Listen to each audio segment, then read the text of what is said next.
دوستانو که تاسو غواړئ چې دا قرآن پاک نورو مسلمانانو ته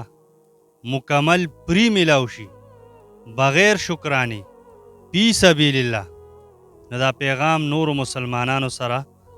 ضرور شریک کړئ ځکه چې دلته دا پراته قرآن پاک دا د خلکو په پیسو باندې جوړ شوي دي دا هغه ضعیف شوي قرآن پاک و کم چې په بوجو کې بند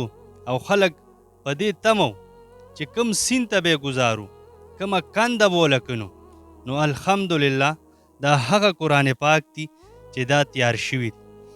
که تاسو غواړئ چې دا قرآن پاک نورو مسلمانانو ته مکمل پری میلاو شي بغیر شکرانې میلاو شي نو دا پیغام نورو مسلمانانو سره ضرور شریک کړئ ځکه چې زمونږ په دې معاشره کې داسې بېوسه خلک شته داسې مدرسې شته چې هغوی ضرورت لري قرآن پاکو ته ضرورت لري خو وس او طاقت نه لري نو دا به هغه خلکو ته مکمل پری میلاویږي په دې کې به تلاوت کیږي په دې کې به ختمونه کیږي او انشاءالله مونږه تاسو له به الله تعالی پورا اجر درکوي که تاسو ګورئ دا چې کوم پراته قرآن پاک دي نو دا مکمل تیار دي او دا هغه چاته ورکول غواړو کم چې ضرورتمند وي نو کم چې ضرورت لري ضرورتمند وي هغه که مدرسو والا دي هغه که عام دي نو تاسو خپل نوم خپله پته خپل نمبر دغه کمنټ په ذریعه ولیکئ او انشاءالله د قرآن محل له طرفه به تاسو سره رابطه کیږي او انشاءالله دا قرآن پاک ستاسو کوڅې له ستاسو مدرسې له به رارسي سلیم بھائی په محنت کړی دی ډېره خواري کړې ده سلیم بھائی څه به ویل غواړې زه خو به دا ویل غواړم چې څومره پښتنو موږ سره دې کې مرسته کړې ده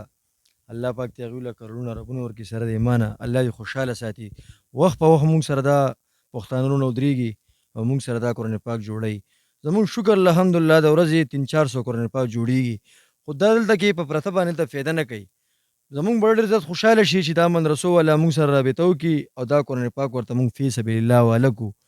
او موږ سره اوس هم شکر الحمدلله په زرګو قرآن پاک پراته دي که تاسو دا پیغام مخکې د دې قرآن د خاطره مخکې شیر کو نو انشاءالله داسې مدرسو والا ته به وررسي او دا قرآن پاک په هغوی ته حواله شي او زما زړه به ډېر زیات خوشحاله شي ځکه په دې باندې ما خواري کړې ده محنت مې پې کړی دی دا جوړ شوي دي په دې باندې خرچې شوي دي هغه مسافرو زموږ پښتنو وروڼو پې خرچې کړي دي چا به د خپل مور دپاره خپل پلار دپاره مړه شوي به وي وفات شوي به وي هغوی دپاره به یې دا پیسې موږ ته رالیږلي چې په دې دا قرآن پاک جوړ کړي نو تاسو دا پیغام ولا مخکې شیر کو